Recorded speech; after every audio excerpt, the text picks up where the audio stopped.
Mis queridísimos culturicuates, bienvenidos a una transmisión más de Cultura Financiera en vivo y a todo color para platicar de algo que nos han estado preguntando ya desde hace algunos meses.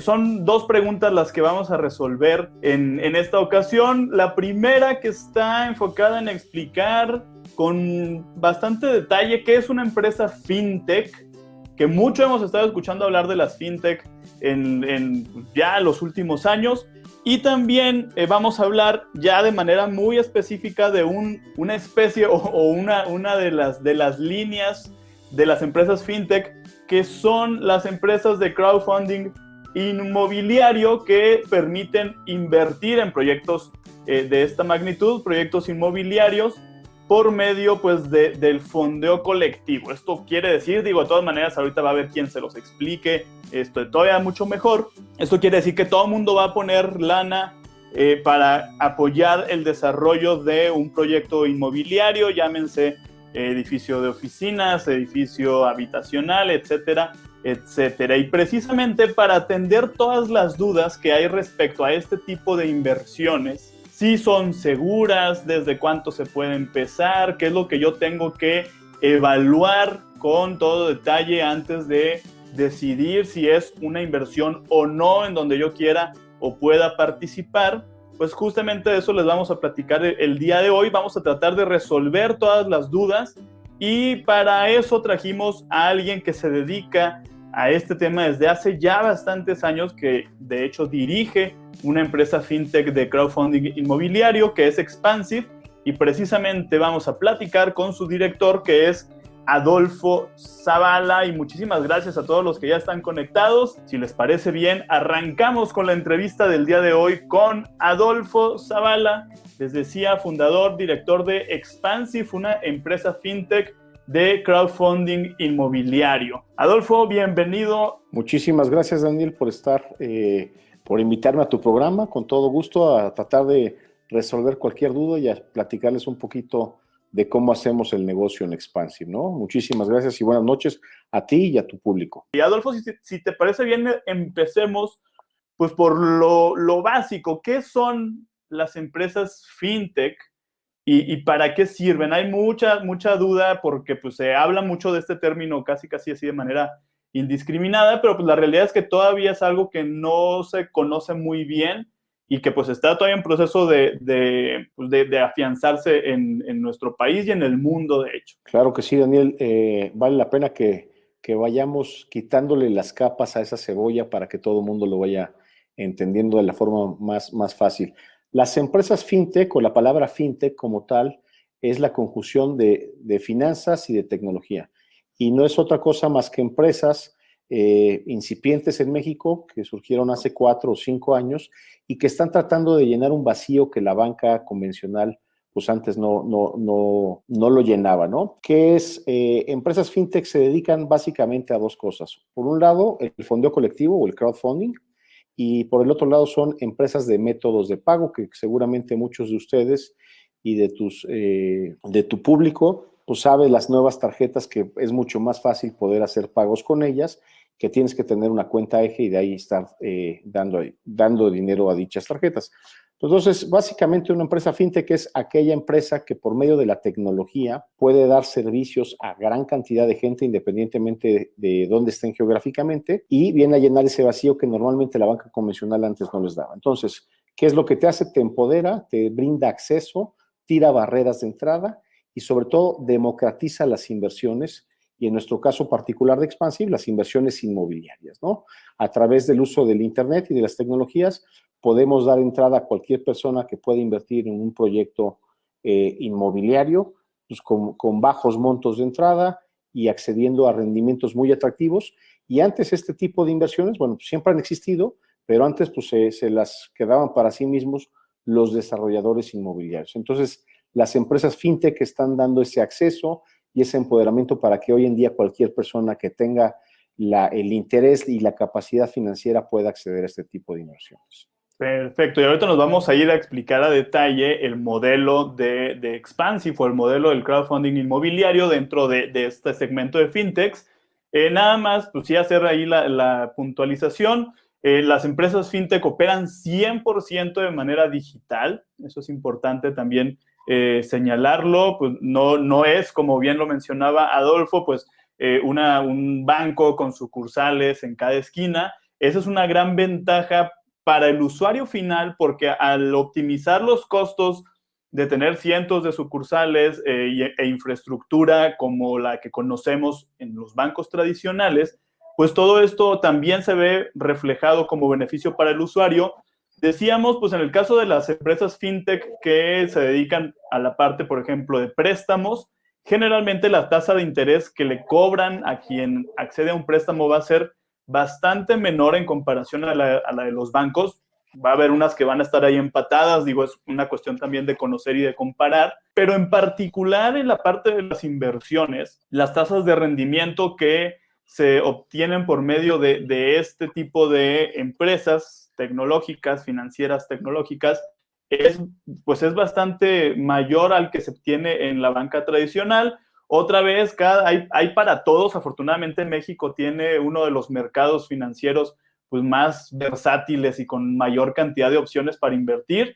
Y habrá quienes prefieran invertir su dinero en un pagaré, habrá quien prefiera una fintech para invertir o prestarle a otra persona y que esa persona le pague intereses a este inversionista. Y estos desarrolladores, en el caso de este modelo de crowdfunding inmobiliario, pues prácticamente lo que hacen es como si le hubieran pedido un préstamo al banco con intereses, pero esos Correcto. intereses, en lugar de dárselos al banco, se los van a dar a todas las personas que fondearon este proyecto. Y eso nos lleva a la siguiente pregunta, que es precisamente ya con un poquito más de detalle, Adolfo, Sí. si nos cuentas pues cómo funciona este proceso de crowdfunding inmobiliario, que pues no es otra cosa que el crowdfundear viene siendo básicamente pues que pues es aportar, ¿no? Juntar entre varias personas. Correcto. Mira, quiero hacer puntualmente la diferencia entre equity y deuda. El crowdfunding inmobiliario como tal es cuando muchas personas nos ponemos de acuerdo para poder, como tú bien dices, hacer una vaquita, hacer una polla y ese dinero, ese monto levantado a través de la plataforma, dárselo a aquel desarrollador inmobiliario que lo está solicitando para hacer la construcción del proyecto, ¿no? Para avanzar en dicho proyecto. Ahora, quería hacer la diferencia entre equity y deuda, porque equity es cuando yo te digo, oye, Daniel, voy a invitarte a ti, a mi hermano, a mi vecino y a otros 10 socios para que le metamos dinero a un desarrollo y esperemos que ese desarrollo lo vendamos y saquemos un buen margen de ganancia de dicho desarrollo. Cuando nos estamos asociando es equity y corremos con el riesgo tú, mi vecino, mi primo y otras 10 personas. Y entonces ese riesgo lo acotamos entre nosotros y nos llevamos la ganancia. Si el desarrollo no sale bien, pues ahí nos quedamos. Por eso a mí específicamente y en Expansive no nos gusta tanto la parte de equity porque la parte inmobiliaria tiene demasiadas variables y sobre todo aquí en México y más en la Ciudad de México, cuestiones de permisos y de tramitología. Entonces, nosotros el crowdfunding que hacemos en Expansive es de deuda. ¿Qué hacemos? Levantamos dinero de los inversionistas y ese dinero lo prestamos a una tasa a ese desarrollador para que los inversionistas al cabo de cierto tiempo, cierta periodicidad, empiecen a recibir intereses muy por encima de lo que te puede dar hoy en día el banco. Entonces, también cuidamos mucho la parte de riesgo. Si fuera una inversión pura y dura en equity, y ojo, y aquí sí quiero ser bien puntual porque hay desarrollos que te dicen, oye, pero es que entras a un fideicomiso. Pues un fideicomiso simplemente es las reglas del juego o la receta para hacer un pastel, y en ese fideicomiso dicen, oye, los fondos que recibamos van a ser para tal proyecto, etcétera, pero no te está de ninguna manera garantizando tu rendimiento ese fideicomiso. Por eso quiero ser muy puntual. En cambio, cuando lo haces a través de deuda y hay una garantía hipotecaria, como en la mayor parte de nuestros proyectos, sí o sí te tienen que pagar, ¿no?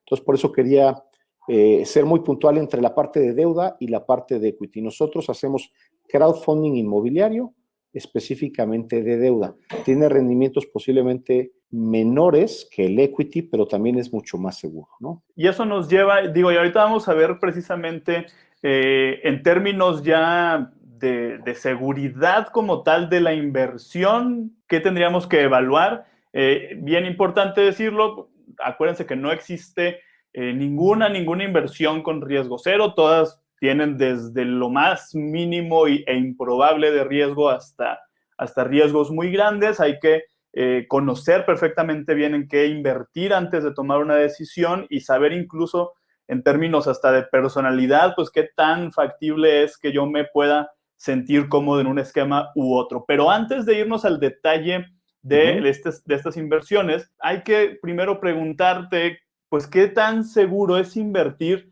en este tipo de empresas? Más allá de ya la elección del proyecto en el que pudiera yo invertir o no, ¿qué tan seguro es invertir en una empresa fintech? Mira, depende mucho de la empresa fintech. Hay varios tipos de crowdfunding como tal. Y, por ejemplo, una empresa fintech también es aquella empresa que se dedica a las criptomonedas. Entonces, pues hay para todos el abanico del riesgo que uno está dispuesto a asumir. Porque me han preguntado, oye, ¿qué tan bueno es comprar criptomonedas hoy? Digo, a mí se me hace que es un volado.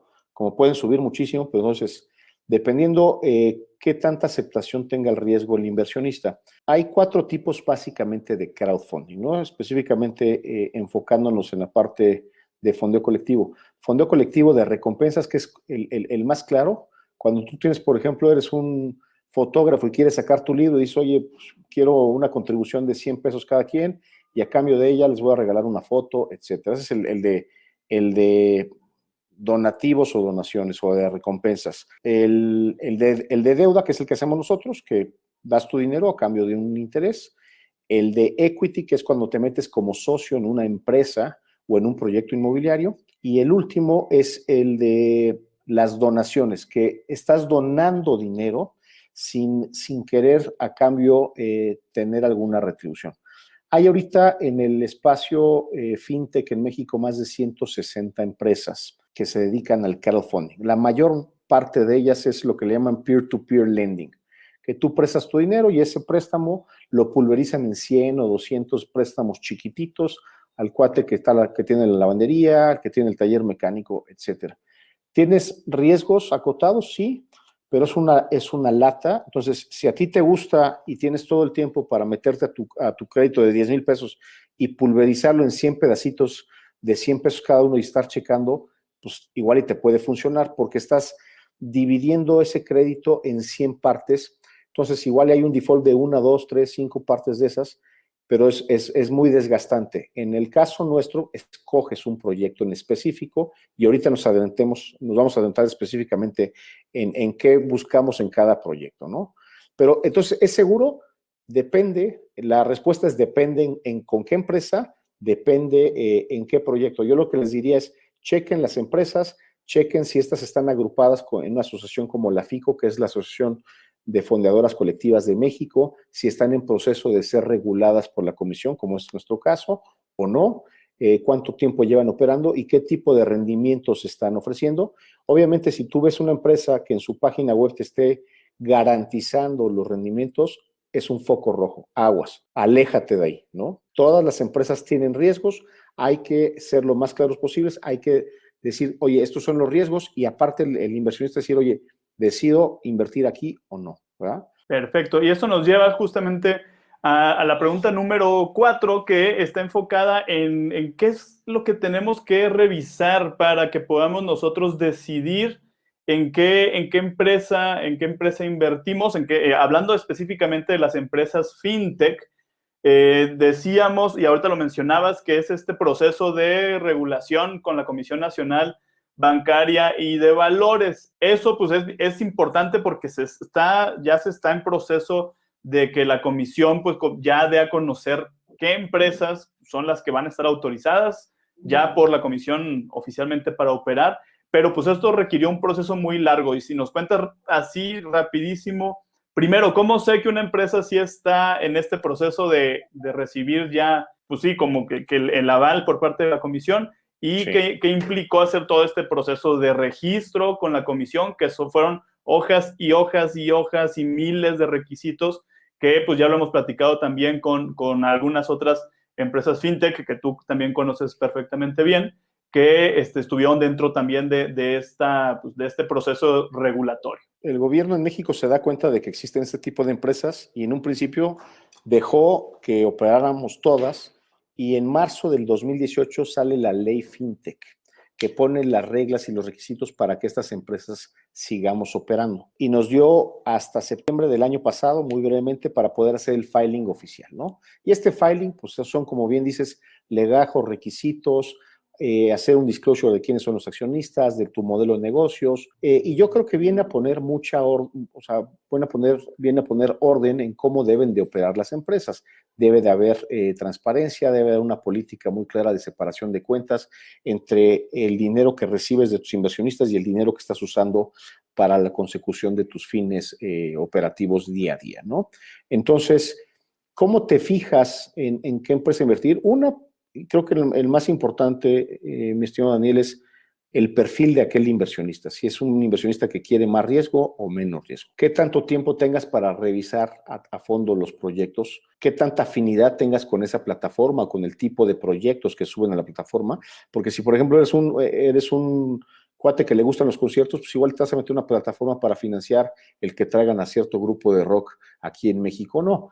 Si te gusta la parte inmobiliaria y quieres hacer crecer tu patrimonio, pues seguramente Expansive puede ser una muy buena alternativa. ¿Cómo puedes saber si hoy en día una plataforma está siendo revisada por la comisión? Todas aquellas plataformas que empezamos a operar antes de marzo del 2018, tenemos una leyenda hasta el final que dice que estamos operando bajo el auspicio del octavo transitorio de la ley FinTech. Todas aquellas empresas que empezaron a operar después de marzo del 2018 y que estaban operando ya no deben de estar operando porque no están haciendo fila.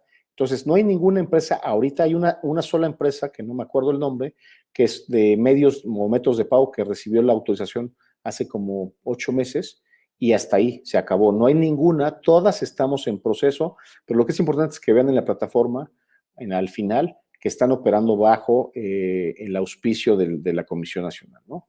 Ahora, ya yéndonos a hablar específicamente de inversiones en empresas fintech inmobiliarias, ¿qué dirías que son los criterios básicos que yo debo de evaluar para elegir un proyecto inmobiliario en donde invertir? Mira, cuando tú entras a una plataforma como Expansive, ves un proyecto o ves 3 o 4 proyectos, ahorita actualmente tenemos 3 proyectos, fíjate en alguna calificación que te diga si es B, si es A o si es C en nuestro caso. Y ahorita te platico qué es cada una de ellas. Pero bueno, ve qué tasa de interés te están ofreciendo, ve si te van a dar pagos intermedios. Eso es bien importante, que haya periodicidad de pagos, o sea, que tú metas 10,000 pesos y a los 3 meses estés recibiendo intereses. Eso es lo básico y más superficial que debe de ver a la hora de elegir un proyecto. Ahora, tienes que checar, pues evidentemente, quién es la plataforma, quién es el desarrollador inmobiliario, y aquí nosotros revisamos 5 cosas. Nosotros, Expansive, para dar esa plétora o esas diferentes opciones a los inversionistas. Primero vemos quién es el solicitante del crédito, qué trayectoria tiene, qué track record, cuánto lleva operando en el mercado. Segundo, vemos su proyecto, si es un proyecto viable, si es un proyecto atractivo. No es lo mismo, por ejemplo, financiar una casa de 600 metros cuadrados que vale 18 millones a financiar un proyecto inmobiliario de departamentos que son 10 departamentos y cada departamento vale 2 millones, ¿no? Más o menos para que te des una idea, preferimos nosotros un proyecto que sean 10 departamentos de 65, 70 metros cuadrados, que es el producto que hoy en día se está desplazando más fácilmente en la Ciudad de México, a diferencia de una casa. Entonces, revisamos el desarrollador, revisamos el proyecto, revisamos el mercado donde está ese proyecto. Es un mercado sano, es un mercado que tiene demanda, que tiene buena absorción.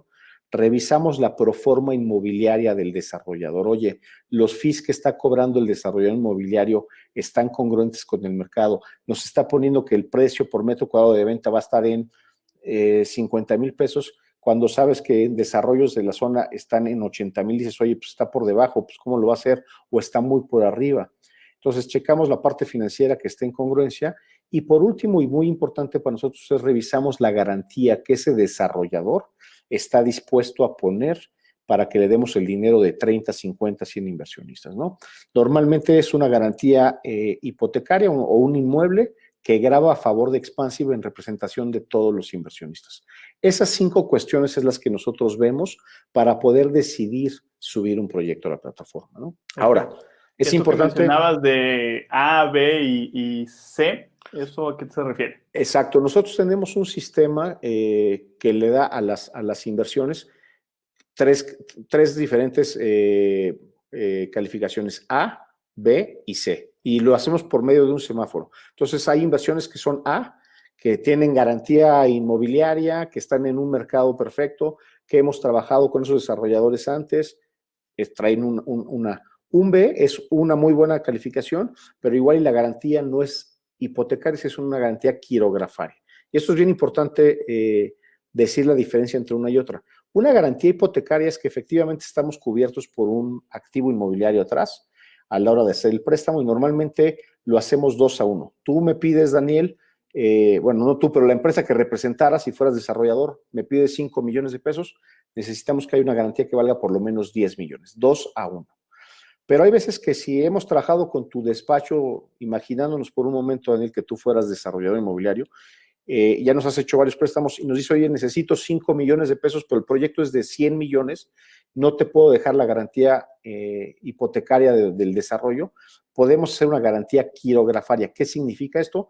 Que son pagarés, pero esos pagarés nosotros le ponemos una capa adicional de seguridad. Hacemos que tú firmes en lo personal, pero hacemos que haya un aval o un obligado solidario, que puede ser tu esposa o que puede ser tu papá o tu mamá, en el caso de que querramos tener ese layer adicional de seguridad. Entonces, hay algunos proyectos que tenemos con garantía quirografaria y que pueden ser Bs, que no por eso son malos, y aquellos proyectos Cs, pues es todavía más riesgoso y evidentemente te tendrían que dar una tasa de interés mucho mayor. Casi no tenemos proyectos Cs, la mayor parte son A y B, pero perfecto, eso te da así muy rápidamente qué tanto riesgo puede tener dicho proyecto, ¿no? Ahora, en la parte de los montos para invertir en los proyectos que ustedes tienen en particular y en general, digamos, como más o menos el rango en la parte de proyectos inmobiliarios por medio de empresas fintech, ¿cuáles son estos rangos? ¿Cuáles son los mínimos? Así pues, ¿cuánto es lo menos? ¿Verdad? El rango depende de cada proyecto, como bien dices tú, en lo particular, pero en general van desde 5,000 pesos la mayor parte de los proyectos. De pronto metemos proyectos de 1,000 pesos para que se anime la gente y pueda invertir. Y de pronto hay proyectos un poquito más exclusivos que son de 20 o de 50,000 pesos. Pero si me preguntas, el proyecto prototipo es de 5,000 pesos. Ahorita actualmente tenemos un proyecto de 5,000 y hay un par más de 10,000 pesos. Hay uno que cierra hoy, creo que a las 9:10 de la noche, y hay otros 2 proyectos que van a poder invertir también. ¿Y cuál es el plazo de estas inversiones? Que eso también es súper importante mencionarlo. Muy importante. Nosotros consideramos plazos que va entre 12 a 18 meses, son realmente a corto plazo. O sea, tú tienes tu horizonte de salida muy definido, tú tienes ahorita 100,000 pesos que te den de un aguinaldo y sabes que en 12 o 18 meses vas a salir. Y también hay la posibilidad de que ese desarrollador prepague la deuda antes de tiempo. Lo normal, por ejemplo, es un crédito a 18 meses con la posibilidad de que el desarrollador inmobiliario pueda prepagar a partir del mes 12, ¿no? Entonces, como dicen en Estados Unidos, es un happy problem si nos prepaga, porque tenemos otra vez revolvencia y puedes volver a invertir en otro proyecto o puedes retirar tus fondos, ¿no? Normalmente van entre 12 a 18 meses los montos, perdón, los plazos, y tienen periodicidad de pago bimestral o trimestral. Entonces, cada 2 o 3 meses vas a estar recibiendo intereses en tu cuenta y al final vas a recibir tu principal. Si te parece bien, vámonos a esta pregunta que es bien importante. De hecho, me voy a saltar. Bueno, antes de esa, nos vamos por acá.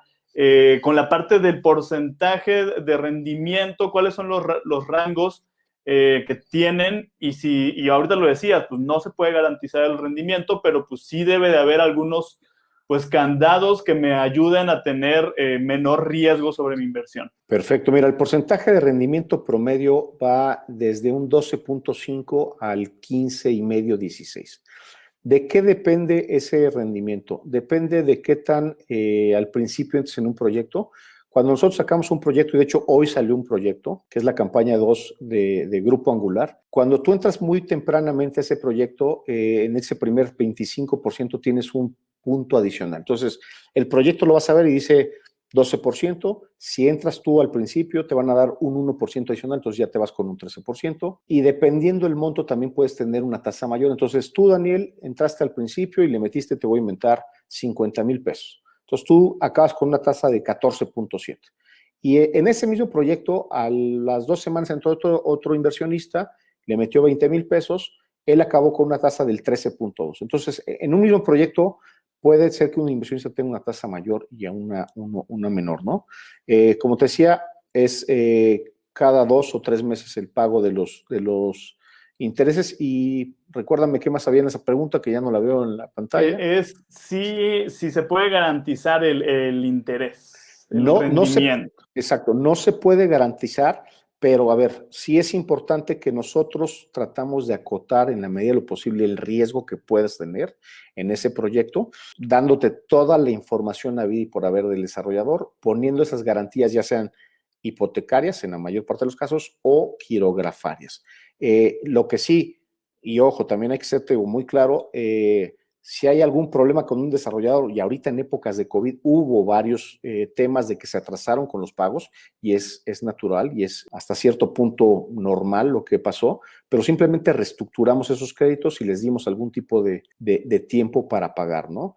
Eso no quiere decir que se hayan desentendido, ni mucho menos. Perfecto, y eso nos lleva ya, y parte ya más o menos lo respondiste, pero bien decías pues que pues sí existe el riesgo en la parte del sector inmobiliario, pues de que haya algún problema burocrático, que falten permisos de repente, etcétera, etcétera. ¿Qué sucede en esos casos para pues, garantizar pues que la inversión está o se mantendrá estable? ¿Qué sucede ahí? Mira, en nuestros contratos de crédito con el desarrollador tenemos una cláusula de que si un desarrollador incumple en 2 ocasiones, y no necesariamente seguidas, con el pago puntual de sus intereses, nosotros tenemos la prerrogativa de llamar el crédito, de cancelar el crédito y que nos pague. Si hay una garantía hipotecaria y el señor no quiere pagar, podemos ir con un juez y podemos adjudicarnos ese inmueble.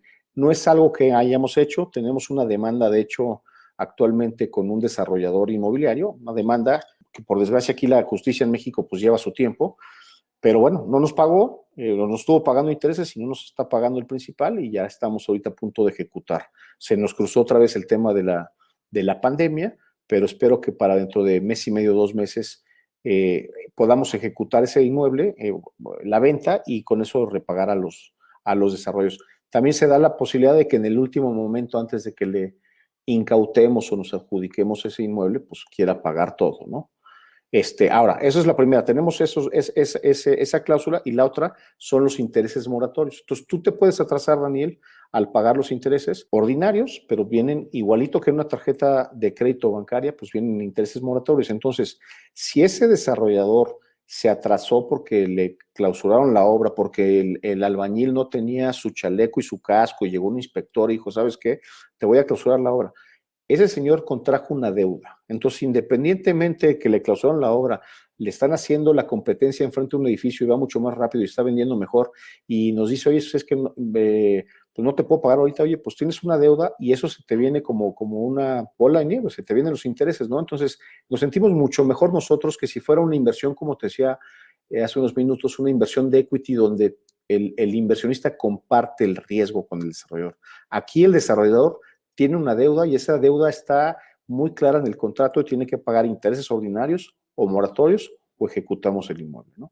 Perfecto. Sí, digo que justamente cuando hablamos aquí de ir en sociedad, pues compartes, es como el matrimonio, ¿no? O sea, en las buenas y en Y las en las malas, malas, así es. si les va re bien, pues entonces pues a todo mundo le va bien. Si va muy mal, pues entonces a todo mundo le va mal parejo, y pues ahí ni las manos se pueden meter, porque pues ese era el acuerdo de compartir el bienestar o el perjuicio de ese proyecto. En este caso, pues independientemente de que las circunstancias pues, no fueran las idóneas para el proyecto inmobiliario, pues realmente el acuerdo es, o sea, yo te presté y tú me pagas porque pues ese es el acuerdo, y digamos pues que sí, de cierta forma esa situación pues es un riesgo que pues no propiamente está compartido, porque el acuerdo es diferente, que es el del pago de este crédito. Básicamente es como si decíamos también al inicio, el desarrollador pues puede pedir un préstamo empresarial al banco que le van a cobrar intereses, que va a funcionar igualito,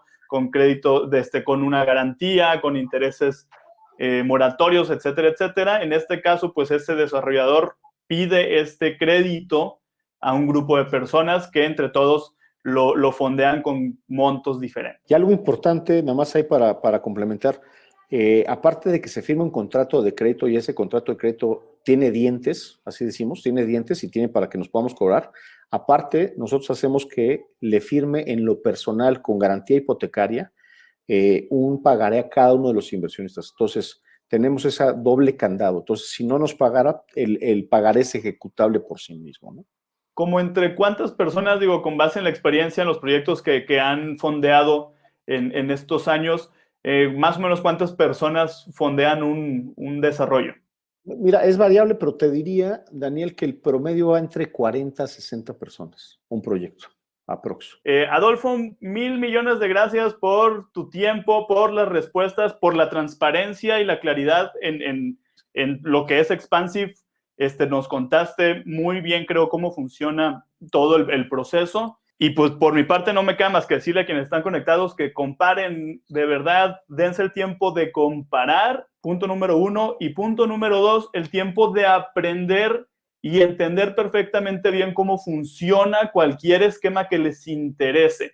Si no terminan todavía de entenderlo, mi recomendación, y no sé si tú estés de acuerdo, yo supongo que sí, Adolfo, pues no hay que entrar hasta que no entendamos bien cómo funciona la inversión. Sin duda alguna, mi estimado Daniel, pues te agradezco muchísimo la invitación y los invito a todos a que puedan conocer Expansive. Estamos ahí para poder resolver cualquier duda, que se sientan con toda la confianza de hacer cualquier pregunta, por más inocente que pueda parecer, estamos para resolverlas y de eso se trata. Creo que la labor que estás haciendo es una labor muy loable, Daniel, de estar tratando de ayudar a la gente a que pueda cuidar más su dinero y a que crezca su patrimonio, ¿no? A que forme patrimonio y a que crezca. Entonces, nosotros también, desde nuestra trinchera, ponemos nuestro granito de arena y hacemos que la gente pueda participar en este tipo de esquemas inmobiliarios, ¿verdad? Perfecto, ¿no? Pues gracias a ti y de verdad acérquense también, les decía, gracias. Denle lata Expansive por inbox, por los medios que tengan de comunicación, porque no pues lata. Eso también los va a poner, los pone a prueba y eso es importante y les ayuda también a ellos a mejorar y les ayuda a ustedes a tener pues más tranquilidad de que sí están ahí para contestar en el momento que pues decíamos en horarios de oficina, etcétera, etcétera. Así que pues 1,000 gracias. Cuiden su dinero. Acuérdense que ahorrar e invertir es bonito y está bien. Estuvimos platicando hoy con Adolfo Zavala, fundador y director de Expansive. Adolfo, nuevamente gracias y seguimos pues hablando de estos temas más adelante. Gracias a ustedes. Cuídense muchísimo. Nos vemos.